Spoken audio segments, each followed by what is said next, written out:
Salut à toutes et à tous.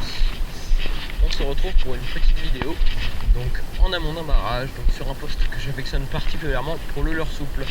Donc on va se retrouver aujourd'hui pour quelques petites animations. Donc les animations, bon c'est peut-être pas les meilleures, mais c'est celles avec lesquelles j'ai eu le plus de résultats. On va dire que c'est celles avec lesquelles j'ai fait le plus de poissons, sachant que j'ai commencé le leurre souple depuis le début de cette saison 2015 et je viens de prendre une boîte. Je viens juste de prendre une boîte. Donc en intro ça fait plaisir, mais s'il pouvait revenir le petit brochet. Donc c'est un poste où j'ai fait pas mal de petits brochetons. Donc là je pense que ce qui vient d'attaquer c'est un brocheton. Donc voilà.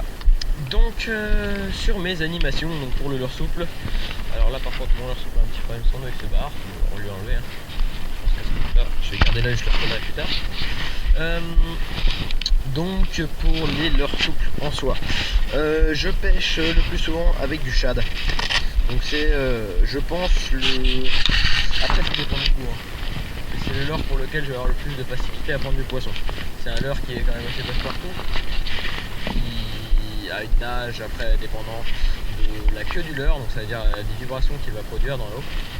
J'ai quand même une queue pour celui-là, donc sur un shad powerbait. Donc coloris bleu, j'ai 3 coloris sur ce leurre là, avec des tailles différentes. Sur ce leurre là, je suis en bleu pailleté jaune avec des petits reflets. C'est un très bon leurre pour brochet. Mais je vais avoir d'autres leurres qui vont être du blanc avec une queue rouge, je vais avoir d'autres leurres qui vont être en chasse creuse. Voilà. Donc après tout dépend du leurre en soi, hein. Les couleurs après sont à utiliser avec le temps qu'on a. Donc là on est quand même sur un temps gris, venteux, ce qui est un temps quand même pas mal pour le brochet. Et l'eau est quand même assez claire. Donc quand l'eau est claire, ce qui va être compliqué c'est d'être assez discret.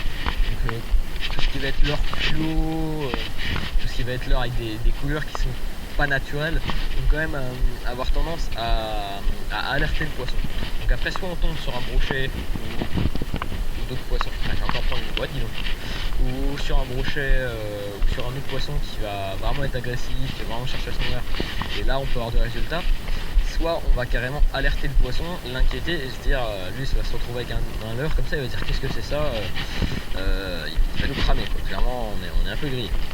Donc pour l'hiver, utiliser les animations qui sont quand même assez longues, parce que on voit la leurre que j'ai, donc c'est un powerbait, il a perdu son œil mais voilà, enfin, je pense pas l'œil, voilà.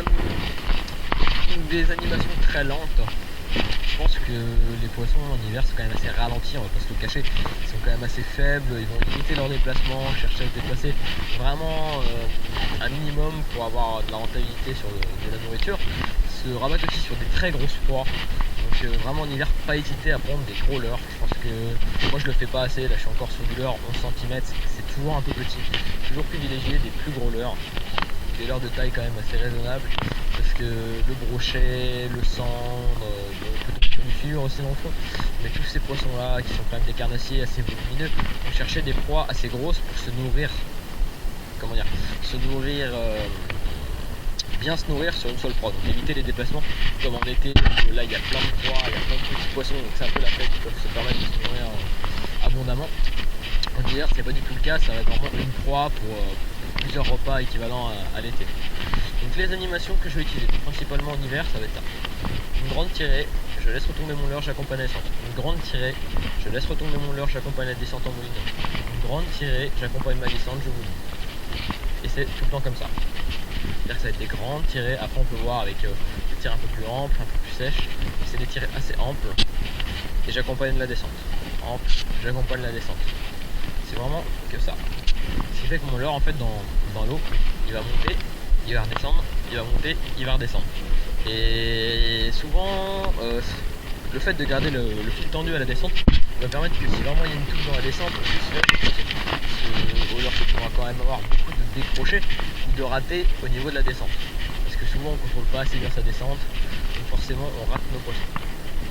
Après, en été je vais avoir d'autres techniques, ça va être 2 touches, tac tac. Je ramène, 2 touches, tac tac. Et ça, c'est une technique qui marche très bien. Moi je sais que j'ai fait beaucoup de poissons sur cette technique là. Encore ici, le dernier brochet que j'ai fait ici, je l'ai fait sur cette animation là. Sur cette animation là, par contre j'avais un Lunker City fluo en 11 cm il me semble. Après, je ferai une autre vidéo explicative de mes boîtes de pêche, de mes leurres utilisées et tout ça. Sachant que leurre souple, en hiver, j'ai pas eu beaucoup de résultats. Sachant qu'en hiver, j'ai quand même beaucoup pêché au leurre dur, voire spinnerbait. Spinnerbait, baitbait, poster jerk. C'est vraiment des leurres que j'affectionne parce que poster jerk l'hiver a de très bons résultats et sur mes vidéos précédentes vous avez pu le voir. Je fais 3 brochets au poster jerk en une session, je fais 3 brochets au spinnerbait sur une session. C'est vraiment des leurres que j'affectionne parce que c'est sympa, ça change un peu, puis l'hiver ça marche bien.